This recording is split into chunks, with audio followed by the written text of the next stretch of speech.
They never said my name on my birthday, while Sarah got a 3-tiered cake with sparklers and dozens of relatives singing her praises. I sat in my room listening to the laughter drift up through the floorboards like smoke from a fire I wasn't allowed to warm myself by. This wasn't just sibling rivalry or parental favoritism. This was systematic erasure, and it started the day Sarah took her first breath and stole mine forever. I remember being 7 years old, standing in the hallway, wearing my best dress, waiting for Mom to notice I'd gotten ready for Sarah's piano recital. She walked past me 3 times, adjusting Sarah's perfect curls, straightening her white dress, whispering encouragements about how proud she was. When I finally tugged on Mom's sleeve, she looked down at me with surprise, as if I'd materialized from thin air. "Oh, Emma, I forgot you were coming." The words hit me like a slap, but worse was the genuine confusion in her eyes, as if forgetting my existence was the most natural thing in the world. Dad wasn't any better. He documented Sarah's every milestone with professional photography equipment, filling albums with her achievements while my own accomplishments disappeared into the void of family indifference. When I won the science fair in 5th grade, Dad was at Sarah's soccer practice. When I made honor roll, he was helping Sarah with her homework. When I performed my violin solo at the school concert, he was in the front row filming Sarah's friend's performance instead. Having mixed up the dates, the house itself seemed designed around Sarah's presence. Her artwork covered the refrigerator like wallpaper while mine got quietly removed and thrown away. Her trophies lined the mantelpiece like golden soldiers while my certificates stayed crumpled in my backpack. Her friends filled our living room every weekend while I learned to disappear into my bedroom, becoming a ghost in my own home. But the cruelest part wasn't the neglect itself. It was how natural it seemed to everyone else.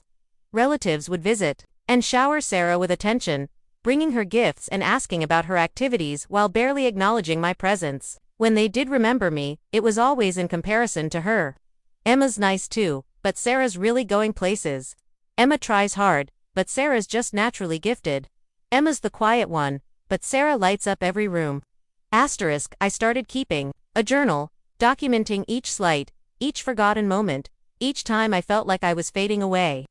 The pages filled quickly with invisible tears and silent screams. I wrote about the family dinners where they discussed Sarah's future college plans while I sat there knowing they'd probably forget to help me apply anywhere. I wrote about the Christmas mornings where Sarah's pile of presents towered over my modest collection, and how everyone pretended not to notice the difference. School became my refuge, the only place where I existed as myself rather than as Sarah's disappointing shadow. My teachers knew my name, praised my work, and never once mentioned how I compared to anyone else. I threw myself into academics with desperate intensity, earning straight A's and building a perfect attendance record, but even these achievements felt hollow when I came home to a family that barely registered my existence. The breaking point came during my sophomore year of high school. I'd been working for months on a short story for a national writing competition, staying up late, crafting every sentence until it gleamed. When the results came in, I'd won first place and a $1,000 scholarship. I rushed home, clutching the award letter, my heart hammering with excitement and hope. Maybe this would finally make them see me. I found them in the kitchen, crowded around Sarah as she opened an acceptance letter to a summer cheerleading camp. The moment felt cruelly perfect.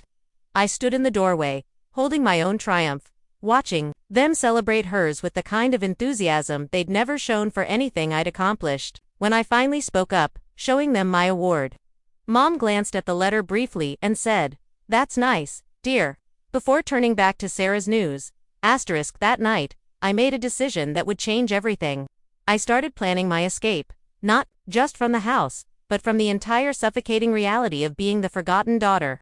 Researched colleges across the country, applied for every scholarship I could find, and began building a life that didn't depend on their recognition or approval. If they wanted to pretend I didn't exist, I'd show them what it really meant to lose me. The irony wasn't lost on me that my invisibility became my greatest strength. Because they paid so little attention to my activities, I had complete freedom to pursue my goals without interference, while they monitored Sarah's every move, worried about her grades and social life. I quietly built an academic record that would open doors they'd never even thought to help me find. I started volunteering at the local library. Partly because I loved books, but mostly because it gave me somewhere to go after school where adults appreciated my contributions. Mrs. Henderson, the head librarian, became the closest thing I had to a mentor. She noticed when I looked tired, remembered details about my life, and celebrated my achievements with genuine enthusiasm. Through her, I discovered a world of opportunities my family never would have told me about. Asterisk. The scholarship applications became my obsession. I wrote essays about overcoming adversity, about finding strength in solitude, about learning to validate myself when the world refused to see my worth. Each application felt like casting a message in a bottle into an ocean of possibilities, hoping someone out there would recognize what my own family couldn't. Asterisk. Meanwhile, Sarah continued living her charmed life, oblivious to the pain her perfection caused me. She wasn't cruel intentionally. In many ways, that made it worse. She genuinely didn't understand why I seemed distant, why I spent so much time alone, why I didn't join in family activities with enthusiasm. Her innocence about the situation felt like another layer of my isolation. Asterisk. The college acceptance letters started arriving in March of my senior year. Full scholarships to universities my parents had never heard of. Opportunities that would take me thousands of miles away from the house where I'd learned to disappear. I kept the letters hidden in my room, savoring each one privately before adding it to my growing collection of escape routes. Asterisk. But I wanted them to know. Despite everything, some part of me still craved their acknowledgement, their pride, their attention. I fantasized about the moment I would reveal my achievements, imagining their shock and regret when they realized what they'd overlooked. I planned the conversation carefully, choosing my words like a poet crafts a sonnet. Asterisk. The opportunity came at dinner one evening in April. Sarah was talking about prom preparations, and the conversation had naturally evolved into college plans. She'd been accepted to the state university with partial academic funding, and my parents were beaming with pride about their brilliant daughter's future. The moment felt right. Finally. Asterisk. I have some news too, I said, my voice barely above a whisper. The table fell silent, and for a moment, I had their complete attention. It felt strange and wonderful and terrifying all at once. I've been accepted to Columbia University with a full scholarship. Asterisk. The silence stretched longer than it should have. Dad's fork paused halfway to his mouth. Mom's smile flickered like a candle in the wind. Sarah looked genuinely surprised, which somehow hurt more than my parents' obvious confusion. Asterisk. Columbia. Mom repeated, as if I'd announced I was moving to Mars. In New York. Asterisk. When did you apply there? Dad asked, and I could hear the accusation beneath his question, as if I'd somehow betrayed them by pursuing opportunities they'd never helped me explore. Asterisk. I explained about the applications, the essays, the months of work I'd done entirely on my own. I told them about the other acceptances, the scholarship offers, the future I'd built from nothing. But instead of pride or excitement, I saw concern creeping across their faces. Asterisk. New York is so far away, Mom said finally.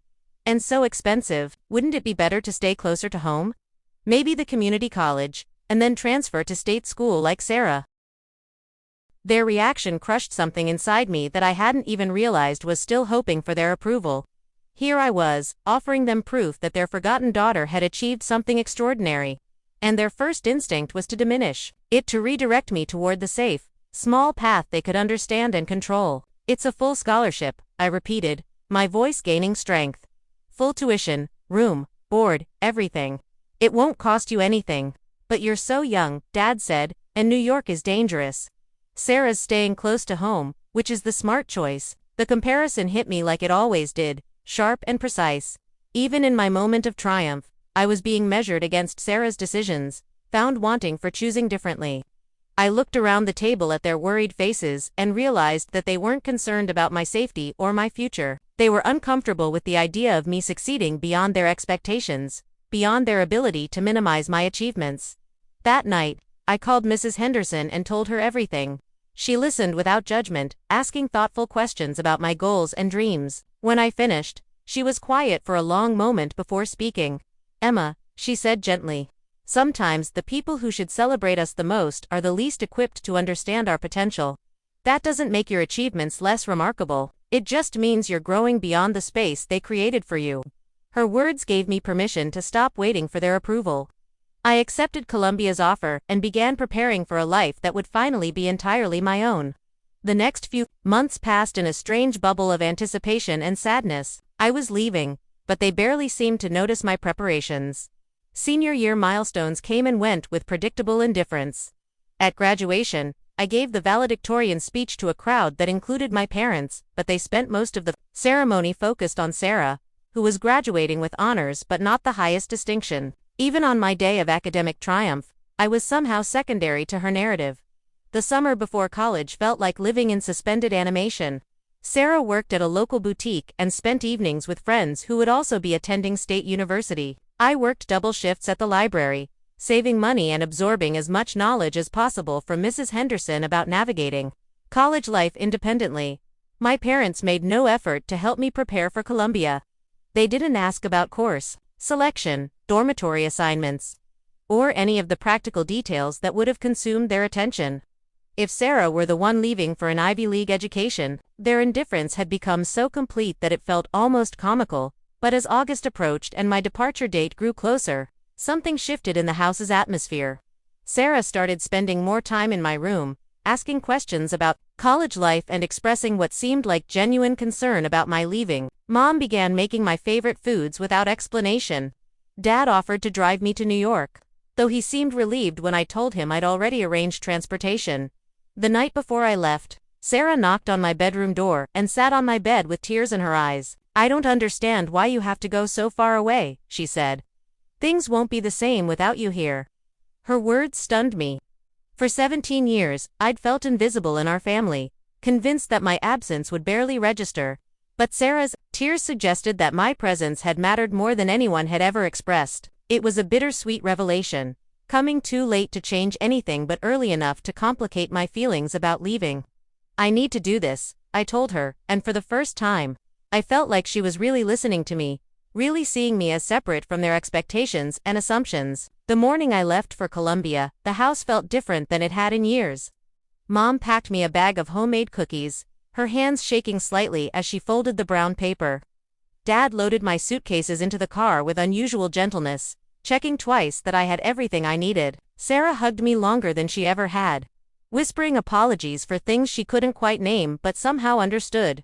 Standing on the front porch with my family gathered around me, I felt a complex mixture of emotions I couldn't untangle: relief at finally escaping the suffocating dynamic that had defined my childhood, sadness at leaving behind the only home I'd ever known, imperfect as it was, and something else, something that felt almost like forgiveness, though I wasn't sure if I was forgiving them or myself. The train ride to New York gave me hours to process everything that had led to this moment.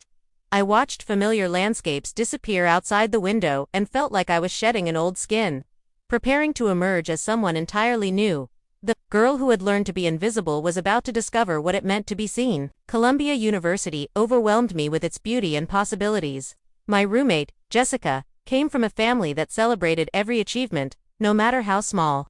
Watching her interact with her parents during move-in day, I felt a pang of grief for the childhood I'd never had, but also a surge of determination to create the life I deserved. The academic workload was intense, but I thrived in an environment where excellence was expected rather than ignored. My professors knew my name, engaged with my ideas, and challenged me to think beyond anything I'd imagined possible. For the first time, I was surrounded by people who valued intellectual curiosity and academic achievement as much as I did. I called home sporadically, brief conversations that confirmed my family was adjusting to my absence better than I'd expected. Sarah was enjoying her freshman year at State University, making friends and exploring new interests. My parents seemed proud of her social success, though they rarely asked detailed questions about my own experiences. But something unexpected happened during my sophomore year. Sarah began calling me directly, asking for advice about classes, relationships, and future plans. Through these conversations, I began to understand that my departure had created space for her to question things she'd never examined before. She started wondering if the path our parents had laid out for her was really what she wanted. "I think I want to transfer," she told me during one late-night call.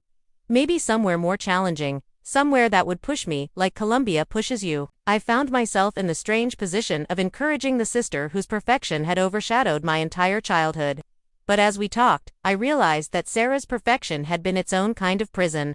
She'd never been allowed to fail, to struggle, to discover her own strength through adversity. My invisibility had given me resilience. Her visibility had made her dependent on constant approval. The real revelation came during my junior year, when I received an unexpected call from Mom. Sarah had decided to transfer to a competitive university across the country, and our parents were struggling with the decision. For the first time, Mom was asking for my perspective, seeking my advice about supporting a child who was choosing a difficult path. "I don't know how to help her the way I should have helped you," Mom said, her voice breaking slightly. "I realize now that we failed you, Emma. We were so worried about Sarah's happiness that we never saw how strong and capable you were becoming on your own." The apology I'd waited years to hear finally came, but it felt different than I'd imagined. Instead of vindication, I felt a deep sadness for all of us, for the years we'd lost to misunderstanding, for the pain we'd caused each other through neglect and assumption. That conversation with Mom opened a door that had been locked for years. We began talking regularly, really talking, about my experiences at Columbia, my career aspirations, and my perspective on family dynamics. She listened with the attention I'd craved as a child, asking thoughtful questions and remembering details from previous conversations. Dad started calling too awkwardly at first, but with growing confidence as he learned to see me as an independent adult rather than Sarah's shadow. He asked about my classes, my professors, and my plans after graduation. When I told him about my internship at a prestigious literary magazine, he researched the publication and called back with intelligent questions about the industry.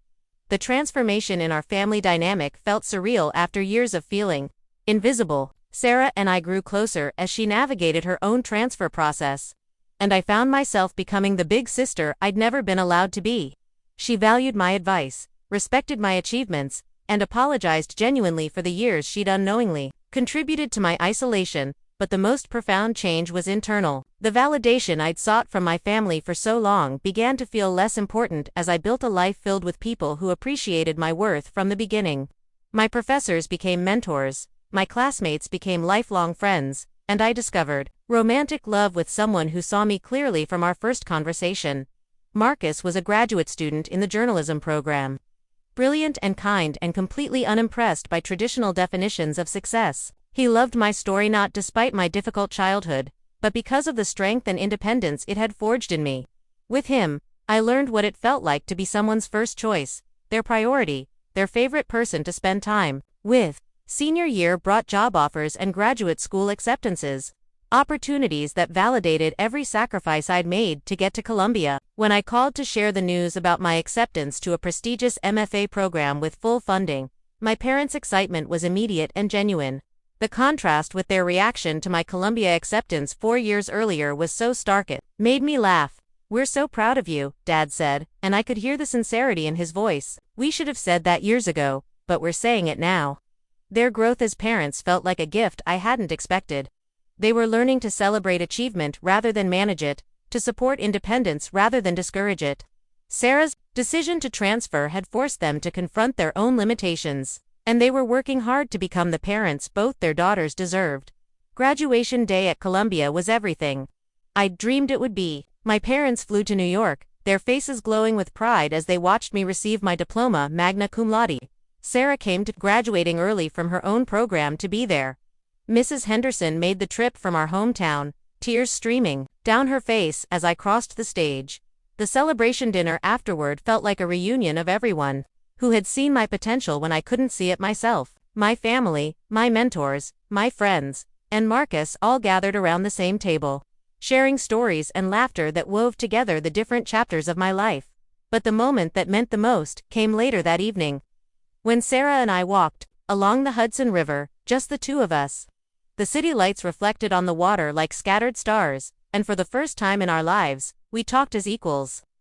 "I need you to know something," she said, stopping to face me directly. "I always knew you were special, even when I was too young and stupid to say it. Watching you succeed despite everything our family put you through has been the most inspiring thing I've ever witnessed." Her words healed something in me that I hadn't even realized was still wounded. The sister whose perfection had overshadowed my childhood was telling me that my imperfect journey had inspired her own growth. The years that followed, graduation brought changes I could never have anticipated. My MFA program pushed my writing to new levels, and my first novel, inspired by my experience of family invisibility, found a publisher immediately. The book's success opened doors I'd never imagined, including opportunities to speak about resilience and self-advocacy at conferences and universities. Meanwhile, Sarah thrived at her new university, discovering a passion for environmental science that led her to graduate research and eventually a PhD program. Our parents, perhaps learning from their mistakes with me, supported her unconventional path with enthusiasm rather than worry. The family that had once celebrated only traditional success was learning to appreciate diverse forms of achievement. Marcus proposed during my second year of graduate school, presenting a ring he'd designed himself along with a speech about how my strength and independence had made him want to become a better person. Our wedding, 2 years later, was a celebration that included both biological and chosen family, the Hendersons, my professors, college friends, and extended relatives, who had rediscovered their appreciation for the granddaughter they'd overlooked for so long, my parents. Transformation continued to amaze me. Dad learned to use social media specifically to promote my book and share articles about my speaking engagements. Mom started a book club in our hometown centered around stories of family resilience, using my novel as their first selection. They were making up for lost time in ways both large and small. But perhaps the most meaningful change was how they began to see other young people in their community. Dad started volunteering as a mentor for first-generation college students, helping them navigate applications and scholarship processes. Mom began working with the local library, supporting literacy programs and recognizing academic achievements that might otherwise go unnoticed. Sarah and I developed a tradition of annual sister trips, adventures that took us to different countries, and gave us time to process our shared history while building new memories. During one trip to Ireland, she told me about her decision to dedicate her doctoral research to environmental justice, specifically focusing on how climate change disproportionately affects overlooked communities. "You taught me to see the invisible," she said as we hiked through the countryside. "Your experience of being unseen made me more aware of who else gets overlooked in our society." The ripple effects of my childhood invisibility were spreading in directions I never could have predicted, creating positive change in ways that felt almost miraculous. The pain that had once seemed so pointless was becoming the foundation for meaningful work and deeper relationships. My second book, focused on the complexity of family forgiveness, generated even more speaking opportunities.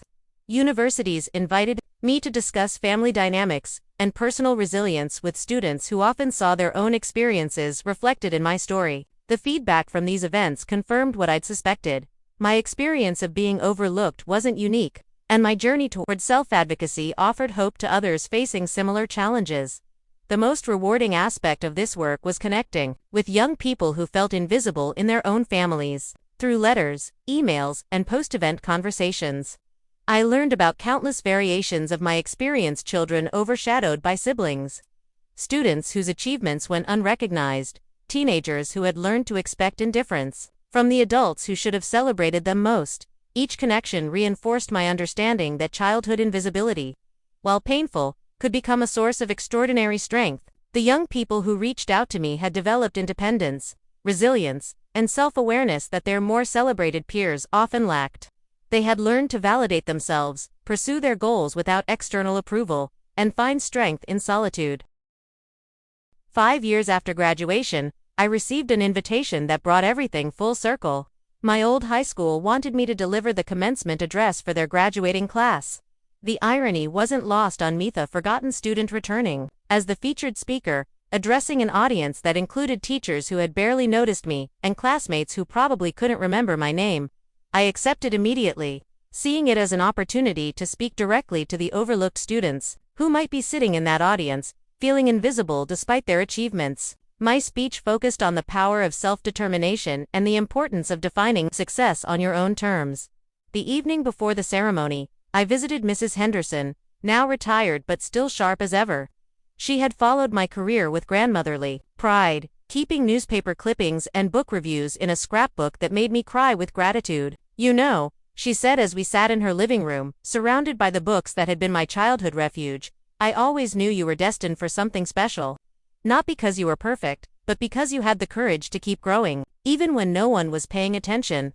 The graduation ceremony drew a larger crowd than expected, partly because word had spread about the hometown girl who had become a successful author. I saw my family in the front, Romam, Dad and Sarah, who had driven in from her graduate program to be there. Their faces glowed with pride, a stark contrast to the indifference I remembered from my own graduation ceremony. My speech went better than I had hoped. I could see recognition in the faces of some students, the ones who sat quietly while their more outgoing classmates received most of the attention. I spoke directly to them, encouraging them to trust their own judgment, pursue their dreams relentlessly, and remember that being overlooked didn't mean being less valuable. After the ceremony, a steady stream of students and parents approached me with stories that echoed my own experiences. Parents acknowledged their own failures in recognizing all their children's achievements. Students shared their plans to pursue goals their families didn't understand or support. Teachers reflected on students they might have overlooked and resolved to pay better attention. The most moving conversation came from a shy junior named Emitha, coincidence of our shared name felt meaningful, who had been following my career and drawing inspiration from my story. She showed me her own college application essays, all focused on overcoming the challenge of being the overlooked child in a family that celebrated her brother's athletic achievements above all else. Your book made me realize that being invisible could be my superpower instead of my weakness, she told me. I've been working twice as hard as anyone notices, but that just means I'm twice as prepared for whatever comes next. Driving home from the ceremony with my family, I felt a profound sense of completion. The girl who had once felt erased from her own family's story had returned to inspire others facing similar challenges. My parents, who had once failed to see my potential, were now my biggest champions. Sarah, whose perfection had once overshadowed me, had become my best friend and greatest supporter. But more than personal vindication, I felt a deep satisfaction in knowing that my experience had been transformed into something useful for others. The pain of childhood invisibility had been alchemized into a message of hope and empowerment. The family that had once failed to see me had learned to celebrate not just traditional achievements, but the quiet strength that comes from overcoming adversity. Marcus and I talked late into the night about starting our own family, about how we would ensure that each child felt seen and valued for their unique qualities. We discussed the lessons my experience had taught us about attention, recognition, and the different ways children can excel. The conversation about starting a family led to deeper discussions about generational patterns and the responsibility of breaking cycles that don't serve future generations. Marcus had grown up in a household where every child's achievements were celebrated equally, and he helped me envision what that kind of intentional parenting might look like. When our daughter was born 2 years later, I held her tiny body and made a silent promise that she would never question her worth based on anyone else's attention or approval. We named her Grace, both for the beauty of the name and for the gift of being able to start fresh with our own family traditions. Sarah finished her PhD the same year Grace was born, and watching my sister defend her dissertation felt like a culmination of both our journeys. She had pursued her passion despite our parents' initial concerns, and they had learned to support her unconventional path with genuine enthusiasm. The family that had once only recognized traditional success was celebrating a daughter who planned to spend her career studying environmental justice in underserved communities. My third book, published when Grace was 6 months old, explored the themes of intergenerational healing and the ways families can evolve beyond their original limitations. The research process had included extensive interviews with my parents, who reflected honestly about their failures and growth with a vulnerability that moved me to tears. We thought we were protecting Sarah by giving her so much attention, Mom explained during one recorded conversation. But we realize now that we were protecting ourselves from having to see how capable you were becoming on your own. Your independence scared us because it meant you didn't need us the way we thought children should need their parents. Dad's reflection was equally insightful. Sarah's achievements felt manageable because we could take credit for them. Your success was entirely your own creation, and that forced us to confront our own inadequacies as parents. It was easier to minimize your achievements than to acknowledge how much we had failed to support them. Their honesty deepened my understanding of family dynamics and informed my writing in ways that made the book more nuanced and ultimately more helpful to readers. The reviews noted the absence of bitterness in my portrayal of childhood neglect, praising instead the complex examination of how families can hurt each other unconsciously and heal each other deliberately. The book's success led to an unexpected opportunity. A television producer wanted to adapt my story into a limited series focused on family resilience and redemption. The project would require extensive involvement from my family, including on-screen interviews and behind-the-scenes participation in the storytelling process.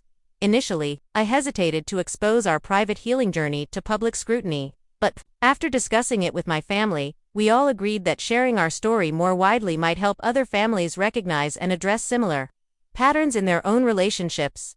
The filming process was intense and emotional, requiring us to revisit painful memories while also celebrating the growth that had transformed our relationships. Watching my parents discuss their failures on camera, taking full responsibility for the pain they had caused, felt like a final validation of the journey we had all taken. Sarah's participation in the project revealed depths of her own experience that I had never fully understood. She spoke eloquently about the pressure of being the perfect child, the anxiety that came with constant attention, and her relief at finally being able to fail without catastrophic consequences. Emma's invisibility gave her freedom that I never had, she said during one interview. She could explore her interests without constant scrutiny, fail without devastating the family, and succeed without having to share credit. In many ways, I envied her independence even when I didn't understand it. The television series premiered 2 years later to critical acclaim and unexpectedly high ratings. The story resonated with audiences who recognized their own family dynamics in our journey from dysfunction to healing. The response was overwhelming, of messages from viewers who saw themselves in various characters. From overlooked children to well-meaning but misguided parents to siblings learning to understand each other across old divides. The series sparked national conversations about family dynamics, academic pressure, and the different ways children can be harmed by both neglect and excessive attention. Parenting experts referenced our story in articles about recognizing all children's achievements, while family therapists used episodes as teaching tools for clients struggling with similar issues.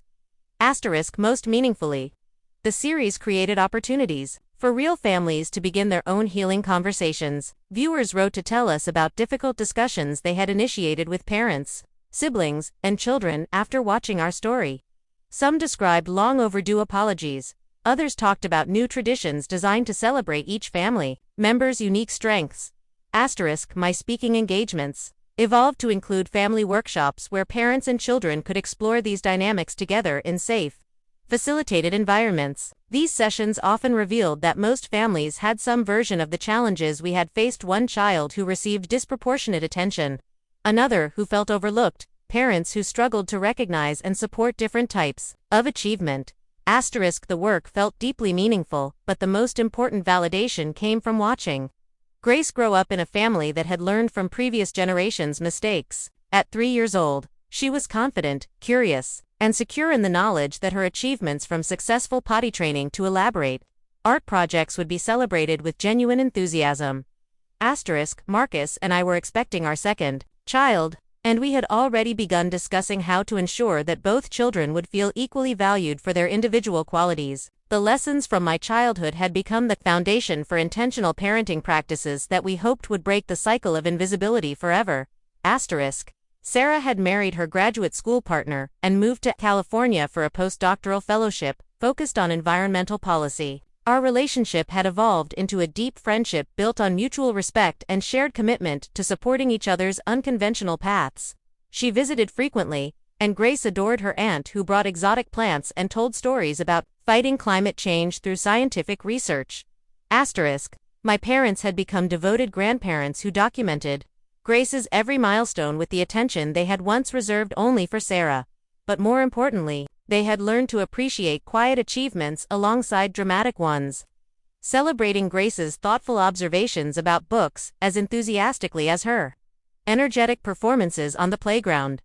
The final episode of the television series ended with a scene that wasn't scripted, a spontaneous family gathering where 4 generations sat around our dinner table, sharing stories and laughter that bridged decades of misunderstanding. Grace babbled happily in her high chair while my grandmother, now in her 90s, marveled at how different family dynamics could be when everyone committed to seeing and celebrating each other fully. As I looked around that table, I felt overwhelmed by gratitude for the journey that had brought us to this moment. The invisible girl who had once eaten dinner in silence while her family celebrated her sister had become the catalyst for transforming not just her own family, but countless others who had recognized themselves in our story. The pain of childhood. Invisibility would always be part of my history, but it was no longer the defining element of my identity. Instead, It had become the foundation for everything meaningful in my life: my resilience, my independence, my writing, my commitment to seeing and celebrating overlooked people, and my determination to raise children who would never question their worth.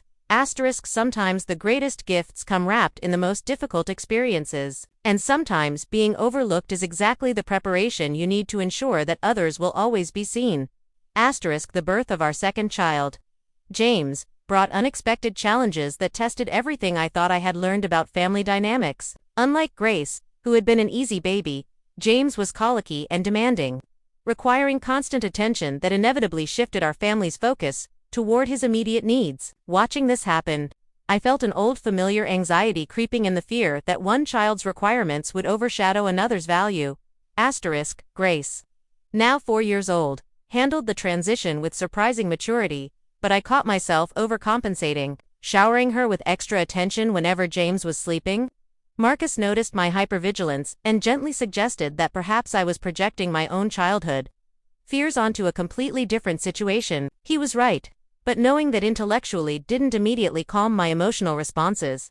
The experience taught me that healing from childhood trauma isn't a linear process. Even years of therapy, personal growth, and family reconciliation couldn't completely eliminate the reflexive panic I felt when I saw any sign of unequal attention, but it also showed me how much stronger I had become instead of suffering in silence as I had as a child.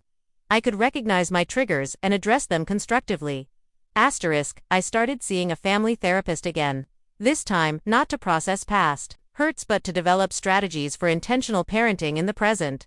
Dr. Martinez helped me distinguish between my childhood experience and my children's reality, reminding me that brief periods of unequal attention based on developmental needs were not the same as systematic, emotional neglect.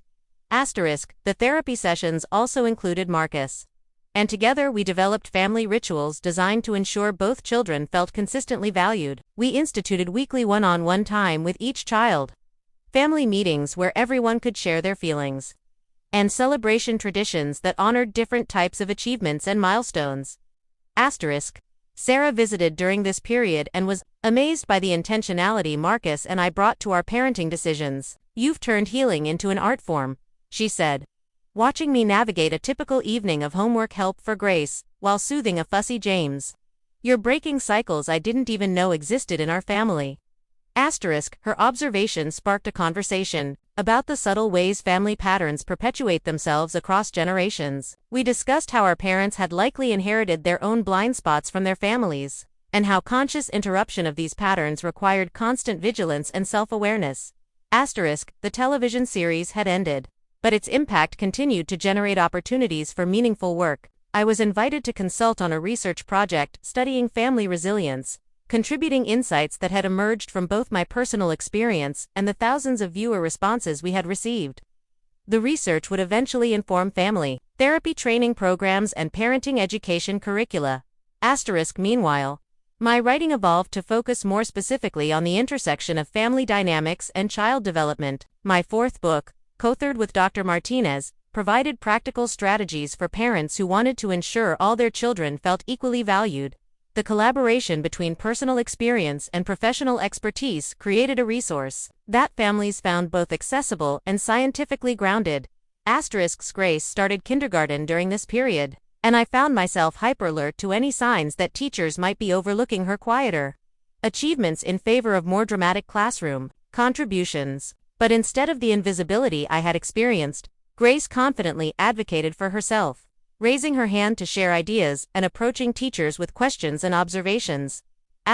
Watching her navigate social situations with such I realized that children who grow up feeling consistently seen and valued develop entirely different relationship patterns than those who learn to expect indifference. Grace assumed that adults would be interested in her thoughts and feelings because that had always been her experience at home. The contrast with my own school memories was stark but deeply satisfying. The invisible girl who had learned to accept neglect had raised a daughter who expected attention and recognition as her natural due. The generational pattern had been not just interrupted but completely reversed. James began sleeping through the night around his first birthday, and our family rhythms settled into a more predictable routine. I started accepting more speaking engagements again, often bringing both children with me when travel was required. Conference organizers were consistently amazed by how well-behaved and engaged Grace and James were during these events, not realizing that their confidence came from never having learned to doubt their welcome in adult spaces.